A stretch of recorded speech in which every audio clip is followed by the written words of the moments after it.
Eagles. Hold on, wait a minute. Hold on, I was finished. When I would ask the more, I thought it was ready. Flexing on it. Some like Papa on the spinach. Double M, yeah, that's my zero. Say them captain, I'm lieutenant. I'm the type can and men Kathleen cry like I'm broke. The Lambo, my she ride like my ghost. I'm riding around my city with my hand on my toe, my colleague. And I gotta make it better.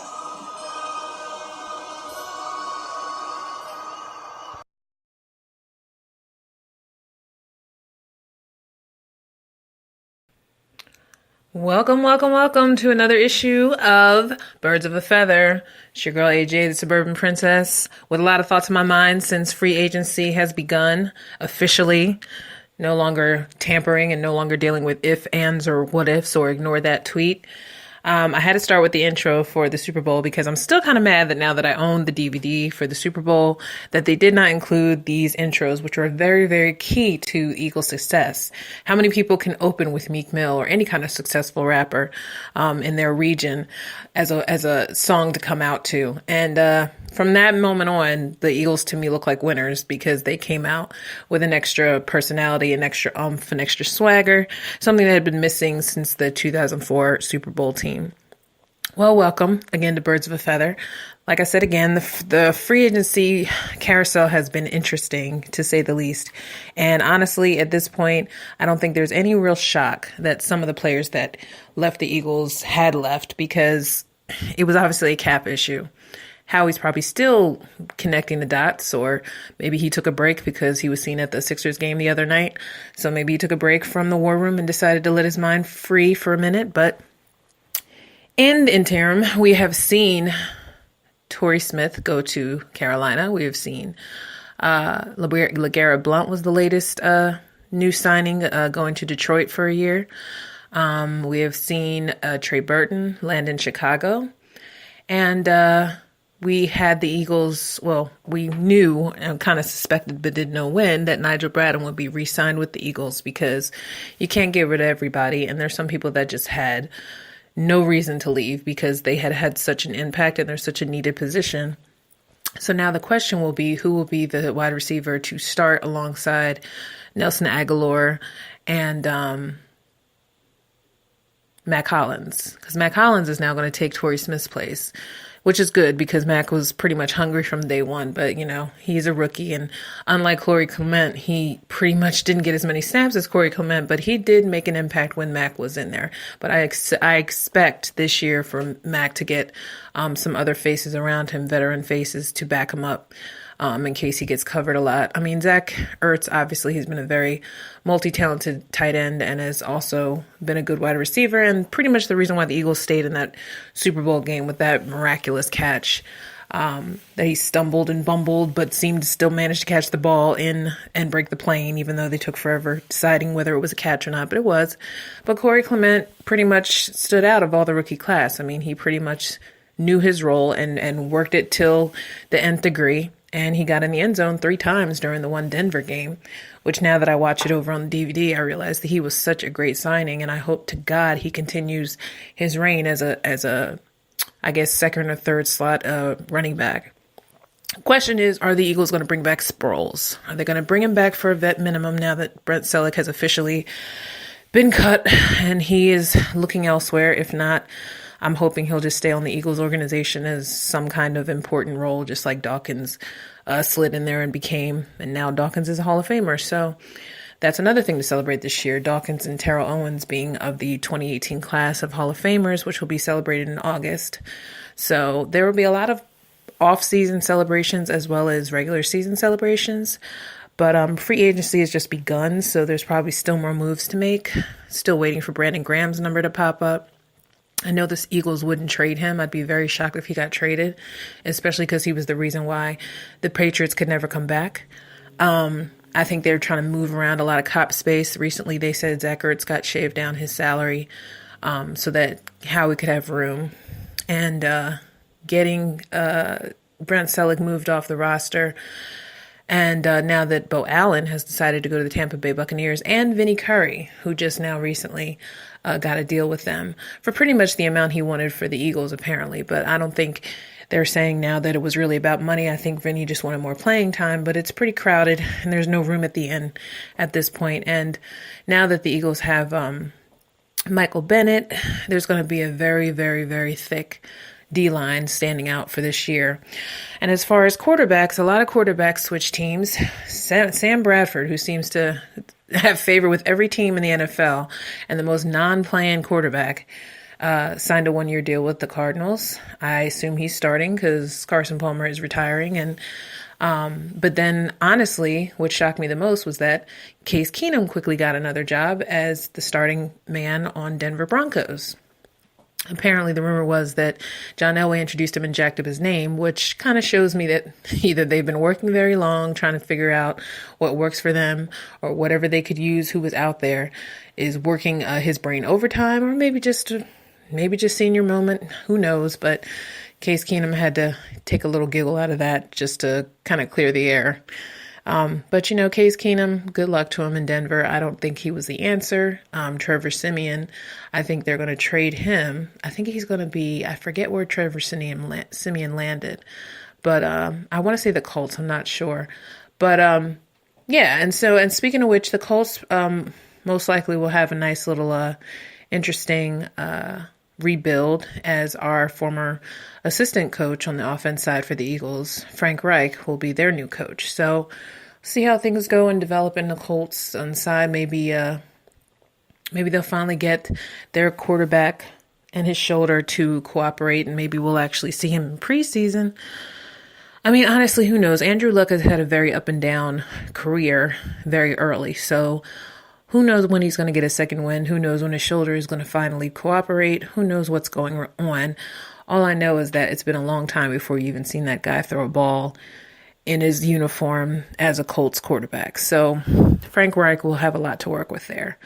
And now the new Raiders. Raiders have decided to re-sign Chucky as their coach. You got to love it because Gruden is one of those loved coaches because he's pretty much lives, eats, and sleeps his football philosophy, and it made sense that he would come back.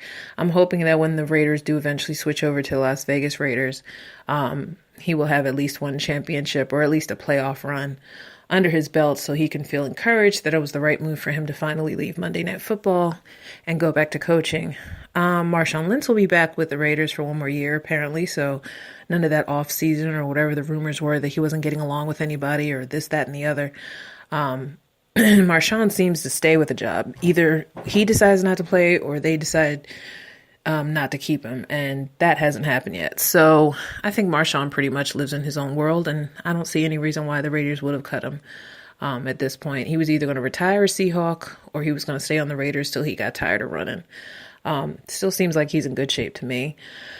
And let's see what else happened. There were a lot of deals with a lot of no names on different teams. I mean, one of the other quarterbacks that got signed was, as of recently, Teddy Bridgewater just got signed for a year to the Jets. Backing up, I guess, Josh McCown. I don't know what to think of the Jets. I think pretty much the jury's still out. They haven't had a consistent anything in a long time since Mark Sanchez, and that's not saying a lot. So we'll see what happens there. The AFC is pretty much up in the air other than the Seahawks and the Patriots. And if Kansas City decides to figure out their identity, since Alex Smith is no longer their quarterback and now they're going with the rookie, they will probably, hopefully have a new feel, a new zing to their offense now that they're going with the rookie, who seemed like a very promising quarterback, and he definitely is going to be living up to expectations, they hope. And just for the sake of Andy Reid, I'd just like to see him get a little further than what he's done since he left the Eagles. So it's been a carousel ride. It's been very interesting. There have been a lot of names that have moved around, a lot of quarterbacks, Vikings, who have been in the news due to the social media back and forth with the Eagles, because they still apparently are butthurt since the Eagles beat them 38-7 in the NFC Conference Championship. It seems like the Vikings decided that Kirk Cousins would be their starting quarterback now that Case is left. And I guess Denver didn't feel like Kirk Cousins Kirk Cousins took them seriously, so they didn't get the deal. So either way, I don't care what color Kirk Cousins wears. I'm good for him that he's got to get out of that hellhole that is Washington and start a new team. But I still think the Eagles will put him on his back when they meet again. They are going to be one of the teams that the Eagles will see away this coming season, which makes sense. It'll probably be in the first month because usually you do play the defending NFC Championship team once you come back from a Super Bowl or from the playoff round. So you usually end up playing those people first to get it out of the way. And it'll be interesting to see how the Vikings, I guess, rebuild their front line and, I don't know, see if they play a little better. Some of the Vikings are no longer on the Vikings team.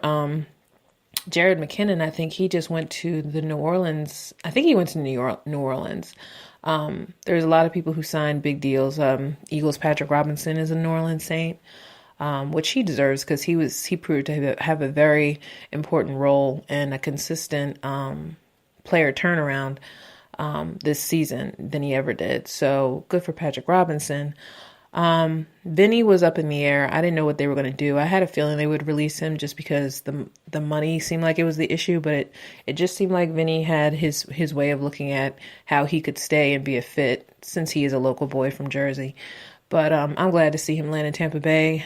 Lord knows they need the help down there at Tampa Bay no matter what position. I'm still wondering what Deshaun's going to do since he's a free agent and nobody's really talked about that. So don't know if Deshaun's going to stay with the team for another year or if he's just going to move on. Buffalo Bills lost Tyrod Taylor, so I'm just wondering what Buffalo is going to do. It looks like one of the backups, I think it's A.J. McCarron, who's going to be in Buffalo now. I don't know what that means for them as far as starting. It'll be very interesting. The rumor is that, even if Foles didn't get moved as of last week, and today apparently he collects his $3 million roster bonus from the Super Bowl, I wouldn't doubt that that's still a location he could land later in the season if Buffalo doesn't come back with, I think they have the Nate Peterman guy who wasn't very successful. So if he doesn't peter out and there's nowhere else for Nick to go, and in the long run, when Carson gets back, and he will get back, I would assume Nick would go up to Buffalo and take over. That would be good for Buffalo. And Nick's used to cold weather, but if I were Nick, I would want to go somewhere warm like Miami or Tampa Bay. But he's gotten through, no matter what people say, that Nick can't play in cold weather. He got through pretty fine. They were in domes most of the time, and the only time he really played in the snow was here in Philly. Although I don't know, when he was on the Chiefs, I don't know if he played in snow there, but either way, free agency frenzy is exactly what it is. It seemed like every 2 days or every 2 hours last week, somebody got signed or somebody left or somebody got cut.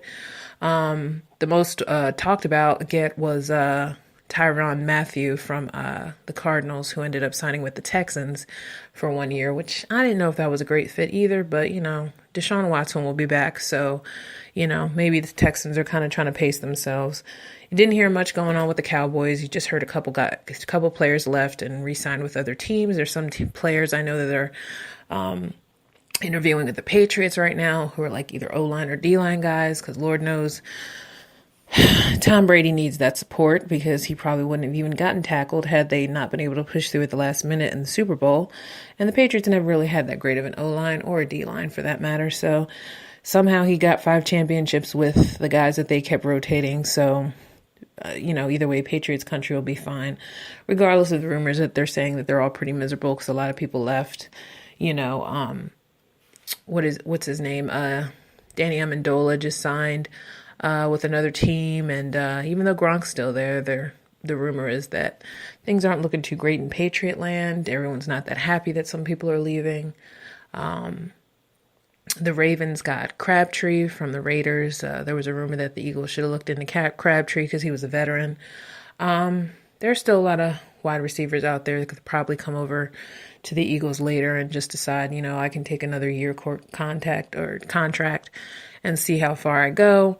But, it's a crazy time. I mean, once the draft comes in April and once the new season is the season schedule is announced, there's probably going to be a lot more moving and shaking going on because there's a lot of cap room for some and then there's not enough cap room for others. So there could be a lot more names coming out in the next couple of weeks before April even starts. I, for one, am excited because once they start OTAs and stuff and then you start seeing training camp, you'll start seeing Carson getting more running reps or getting on the treadmill and working that knee. And, hopefully by June, July, August, he'll be actually taking drills and running. So we'll see. I mean, he may be wearing that brace for the first part of the year, even if he does come back just for security reasons and insurance. But I still think the kid will be okay. And I think he has a spirit in him that will never die.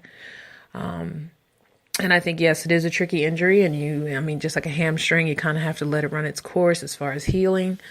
But I just feel part of an injury is how your mental holds up. And I think Carson, if he allows the Lord to use him like he does, he won't have a problem staying focused on the initial healing, rehabbing process, as boring as it probably is for him.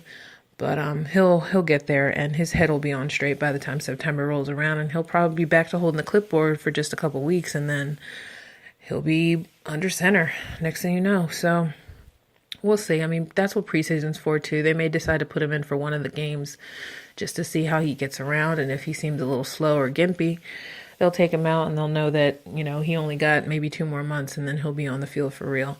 So you just never know. I mean, I wouldn't be shocked by around the time they go to London, he'll be flying with the team and playing.